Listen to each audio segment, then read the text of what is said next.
Hello, how's everyone doing? Today's Wednesday, National Zipper Day. I do not have zippers on. Yesterday was National Superhero Day. I'm sorry I missed it. Okay, we are in chapter 21. Mrs. Bannock is trying to figure out how I can have access to the next book in the series, and I'll let you guys know when she tells me. Okay, chapter 21, Attack and Counterattack. This is not sounding good. The morning after the trouble at the fountain, Dune awoke to a clamor rising through his window from the front of the hotel. He looked out, but could see only the tops of people's heads, all clustered around the front steps. He ran downstairs with the shirt still unbuttoned, flapping around him to see what was happening. The doors of the hotel stood open. Through them, he saw that a heap of trash had been dumped on the front steps. He went closer and closer. The pile seemed to consist of rotten vegetables and filthy rags scattered all over with shiny green leaves and sharp twigs, and long creepers pulled up by their dirty roots. Dune stared at it with the same sick feeling he'd had when he saw the black words on the hotel walls. It wasn't so much the pile itself that made him feel sick. It was that whoever did this hated the people of Ember, and hated Dune himself in particular. This was an act of revenge. He went outside, edging around the pile. Clary was standing on the step just below it, peering down at the leaves and branches. Why would they bother to scatter leaves on everything, she said. And they're all the same kind, too. She picked up a sprig and looked closely at the bright green leaves, rubbing them between her fingers, sniffing them. Strange, she said. I wonder if it's poison ivy. But most people were too upset to pay attention to the contents of the pile.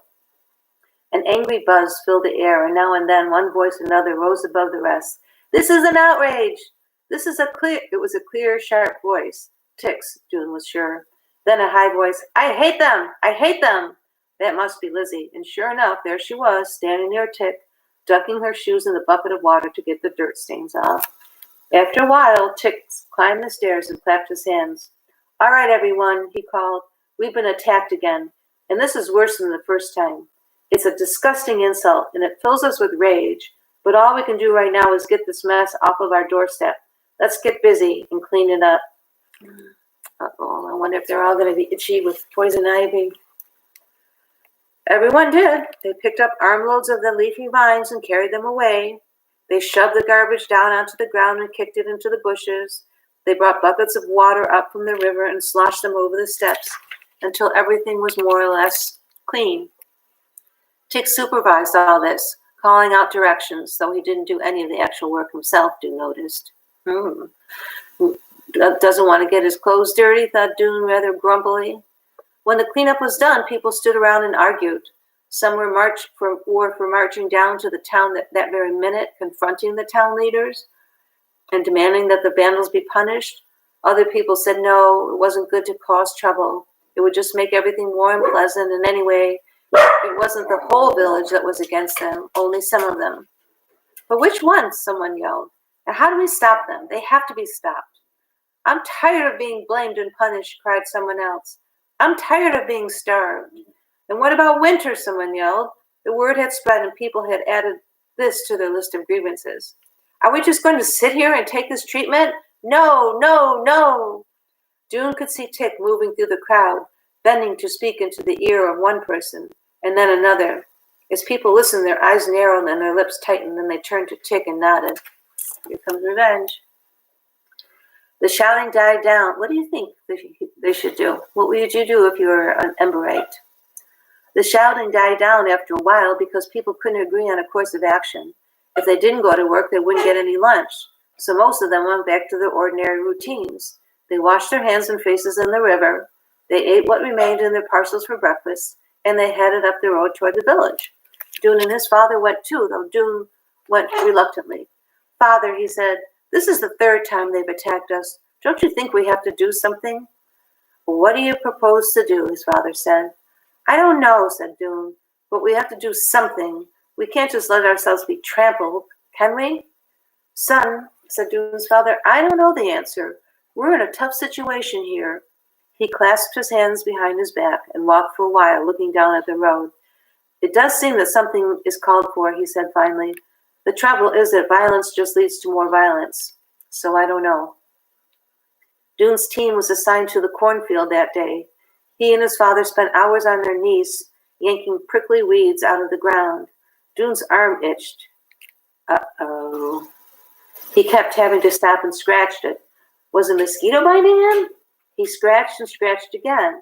It felt like 50 mosquito bites, not one. Uh-oh. He had them on his other arm, too. Both arms itched like crazy. Finally, he stopped working. Come on up, Dickie. And held his arms out in front of him. From wrist to elbow, they were carpeted with red lumps. Look, Father, he cried. I have a rash. What is it? I don't know, son, said his father, but I have it too. How nasty. The itchy rash spread over the arms and hands and faces of all the Emberites who had helped with the cleanup that morning. What is this? People said as they worked in the bakery and the bike shop, the brickyard and the tomato fields. They itched, they scratched, and the rash spread and oozed and itched still more. The villagers knew what it was. Poison oak, they said. They explained about the oil on the leaves, how you only had to touch it to get the rash. You must have been scrambling around in the woods, they said.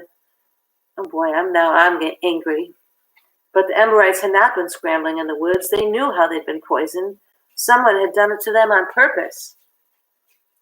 Fury spread among the Emberites like a fire. I don't blame them, but they've got to figure out a nonviolent way to deal with this. Those who'd heard about the poison oak raged about it to those who hadn't, and before long everyone knew. Diggers threw down their shovels. Fruit pickers pushed the ladders to the ground and stalked out of the orchard. Someone in the bakery flung a great clump of dough at the supervisor, and someone in the egg shop hurled 3 eggs at the wall. The terrible itching aggravated everyone's anger, and before long the people of Ember began to gather in the streets and in the plaza, and the gathering became a crowd, and the crowd became a mob. A mob is not a good thing. Dune ran into the village with the other field workers, and he found himself in the middle of this mob. He heard Tick's voice from somewhere nearby. They gave us poison. What should we give them? When there was no response but a confused babble, the question came again, louder. What should we give them? This time an answer came. After a crash and the tinkling of shattered glass, someone had thrown a rock through the window of the town hall. Cheers arose, and all around him Dune saw people suddenly bending over, looking for rocks to throw. More crashes and more yells. This is not good. People started snatching things from the stalls. A jar of jam came sailing overhead. Arms reached up to catch it, but it fell past them and landed a few feet from Dune, smashing open and splattering his legs with sticky red goo and splinters of glass. He saw people stuffing muffins into their pockets, and he saw Tick with his arms stretched backward, ready to throw a rock at the windows of the tower. He saw Miss Thorne running with her hands shielding her head, and the Hoover sisters backing up into the egg shop trying to get away. He was frightened suddenly. See, mobs are terrible because they're just people going crazy and not really thinking. At that moment, the doors of the town hall opened and Ben Barlow strode out. His face was twisted with rage. Stop them, he shouted. Stop these thieves and vandals. You poisoned us, shouted someone in the crowd.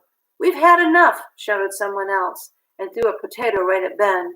It hit him in the stomach, and he bent over, his mouth dropping open.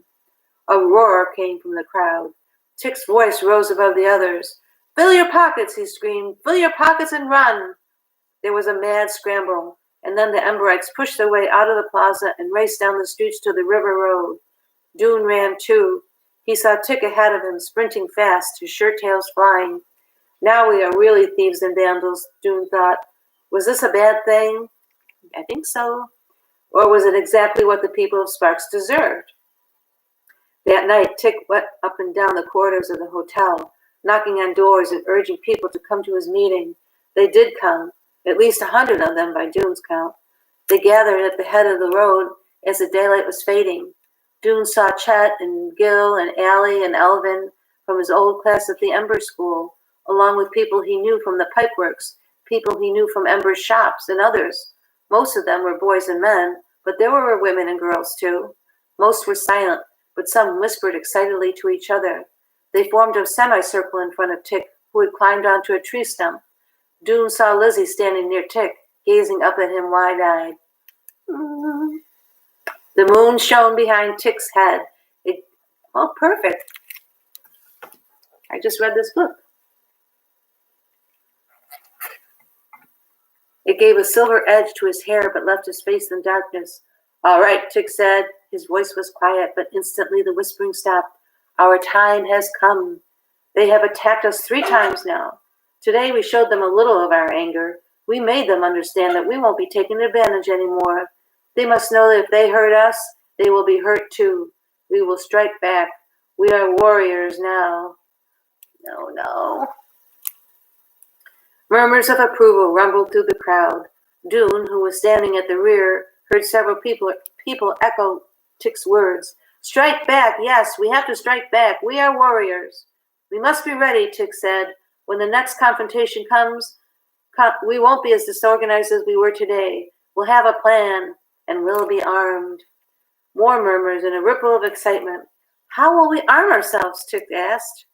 Oh, how will we arm ourselves? Tick asked. He answered the question himself. See how the expression makes a big difference in your words. Well, we have what we need right here where we live. He said, look in your bathrooms.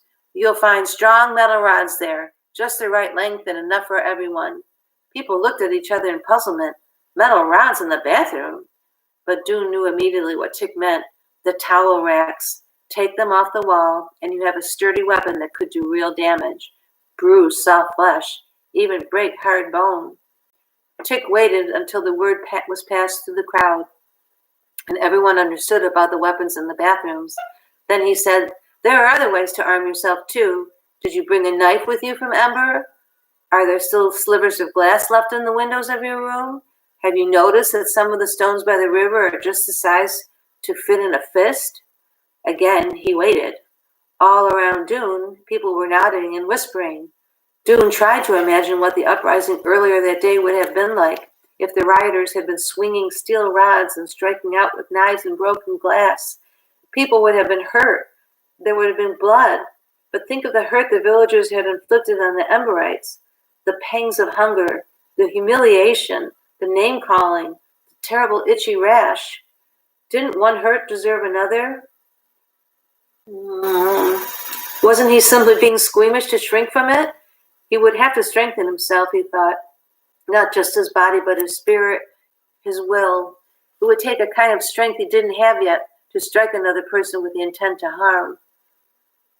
Tick was bending forward now and speaking in a softer voice. People shushed each other and listened.